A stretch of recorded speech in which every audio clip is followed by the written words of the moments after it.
it's Emily and Milo, and we're here to bring you our weekend reads, or my weekend reads, I should say. I've read 2 books off my nonfiction November TBR this week, and I've enjoyed them both, so let's just get right into it. The first book that I finished this week was Hissing Cousins, the untold story of Eleanor Roosevelt and Alice Roosevelt Longworth by Marc, Peyser, and Timothy Dwyer. This is a pretty standard historical nonfiction book about, of course, the 2 first cousins, Eleanor and Alice. Alice was the oldest daughter of course, Theodore Roosevelt, and then Eleanor was the oldest daughter of his younger brother Elliot. So Teddy and Elliot grew up together, and then of course Alice and Eleanor grew up together. So Alice and Eleanor were pretty much like total opposites. Eleanor, of course, was a Democrat. She was very shy, at least initially in her life, and she was very tender-hearted, and she had a huge love for, helping the poor and helping the downtrodden and all that. And then Alice was, of course, Republican, and she was very outgoing and always wanted to be the center of attention. And she, of course, did some stuff for the poor, but it wasn't like her focus. Her main focus was getting power through manipulating men, basically, particularly politicians. The 2 women, they had this like rivalry, which you might guess from the title of the story, and the title of the book, and the rivalry kind of developed in their childhood because Eleanor was like this goody two-shoes, and Theodore Roosevelt was constantly comparing Alice to Eleanor and being like, why can't you be like more like your cousin? Because Alice was going around being crazy. You might have heard that famous quote where Theodore Roosevelt said, I can run the country, or I can control Alice, but I can't do both, because Alice was just like going wild and hanging out with boys and riding in cars and being crazy. And Alice was also, very good for diplomacy, and she would, she would attract and flirt with the visiting dignitaries. The German Kaiser gave her a diamond bracelet because he was so impressed with her, and she was very popular in the press, and they were always writing about her. So yeah, and of course they talk about in the afterword that, of course, nowadays everybody knows Eleanor, and hardly anybody knows Alice anymore. Although in the past, before Eleanor became the First Lady, it was the opposite. Alice was the dominant figure. So yeah, it was a really interesting book. I really enjoyed it. I highly recommend it if you're looking for a historical nonfiction book to sink your teeth into. I was telling Becky over at Becky Ford that it sort of reminded me of David McCullough's book. It felt very chatty and, it felt very engaging, and I finished this in 6 days, and I just really enjoyed it. So yeah, I would recommend this. And then I finished The Weight of Glory by C.S. Lewis. This is a collection of Lewis's essays. I was reading one a day, and then the last day I read the last 2 essays because they were both rather short. Some of these are like pretty well known, and some of them I had read before, or read parts of before, like his essay about the inner ring is in here, and his essay on forgiveness is in here.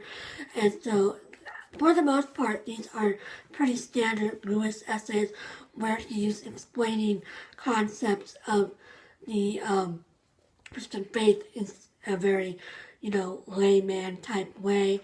There is an essay about why he's not a pacifist, which he gave to the Oxford Pacifism Society, and that one was really interesting. This collection was initially published in 1949, and then this edition there were like 2 essays added to it and things like that.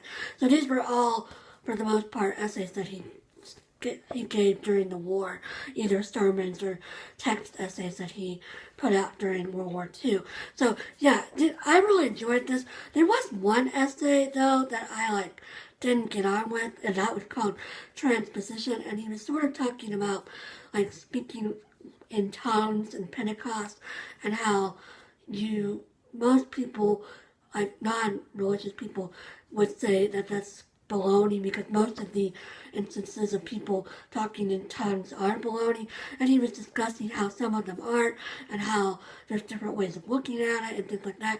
And it was interesting, but I'm not sure I really understood it. But I did read it twice. I read it once, in this, and then I went back and read it again with an audio clip on YouTube while reading this again. So it was okay. That I say was okay, but most of them were really good, and I really enjoyed it. And I highly recommend this if you like C.S. Lewis, or if you're looking for, Christian essays to read. This is a very good way to spend your devotional time every day. So yeah, I really enjoyed this. As for currently, I started 2 books this morning. I started Dewey, the library cat, the small town library cat who touched the world, by Vicki, Myron with Bret, Witter. And I'm only on chapter 4, but it's pretty good.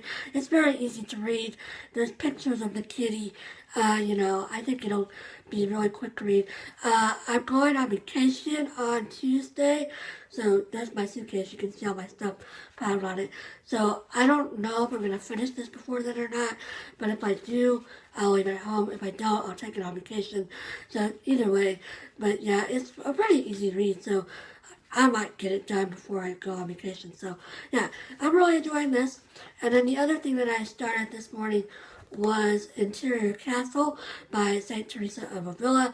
I read the first 28 pages, and my goal was to read 24 pages a day, so that I finish this by the end of November. So yeah, I'm going to take this on vacation no matter what. And then this is, of course, St. Teresa's explanation of the soul's mystical journey throughout our life and how we progress. And it's talking about the 7 mansions.